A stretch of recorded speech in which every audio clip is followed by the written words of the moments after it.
Hi Tails-A-Wagging family, we are here today to talk about something that's coming up quite a bit lately. So I thought we would just take a few minutes and go over it together. Let's talk socialization.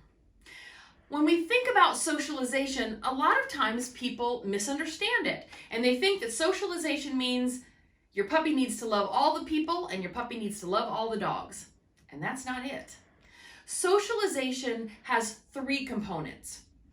Number one, exposing your puppy to everything that they could possibly need to be okay with for their entire life as a younger dog. So that means men and women and children and toddlers and babies and puppies and adult dogs and cats and pigs and goats and squirrels, men with beards and kids on bikes and balloons and clowns. All of the exposures. That's number one.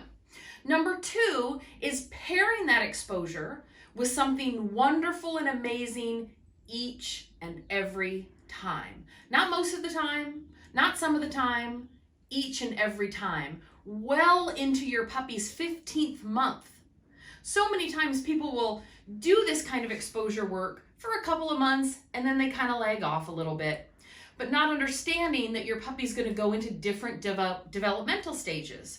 And those are really going to impact how they interpret information. That coupled with the fact that here in the Pacific Northwest, we have very different seasons. And so when you expose your puppy to your neighbor who's mowing the lawn in April, guess what? Mowing the lawn in April doesn't smell the same in April the way it does in August. So it's really important that we do those exposures all the way through the entire year so your puppy can have all of that information both visually as scent, right? As they take in that information that way. The third component, and here's where I think most people miss, doing one and doing two with neutrality. What that means is exposing your puppy to all of the things with something wonderful and amazing, kibble, hot dog bits of cheese, at the same time that they are calm and relaxed. That's what neutrality is. So that means that you're going to have to change the distance that your puppy is from one of those exposures. Some puppies are okay at meeting a person at 7 feet. Some puppies aren't ready for that and they need 35 feet. The puppy decides the distance. So how do you know when they're calm and relaxed? 4 feet on the floor. They're not wiggling so much that more than 1 foot is losing their footing. There's no vocalizations, and they're focused on you. Then we can expose them to that trigger. They don't need to have touched that trigger in order to have a good experience. Remember, socialization is just about having a positive association with it. So it might be at a distance of 35 feet, and that's normal.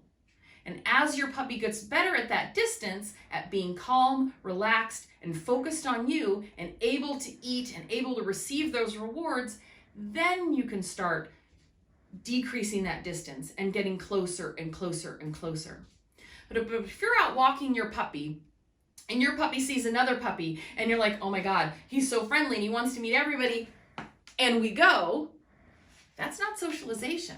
That's teaching your puppy to become overexcited, overstimulated, rude, greet inappropriately, and that they don't have to focus on you. And what that's going to do is going to create frustration behavior, and that frustration behavior is going to lead to reactivity. So it's important that we understand all three components of socialization. So if you have any questions about socialization with your puppy, feel free to contact us, message us, and we'll be happy to send you a video about socialization, as well as a list of about 100 things we want you to tackle every single month well into your puppy's 15th month. So that's socialization. Let us know if you have any questions.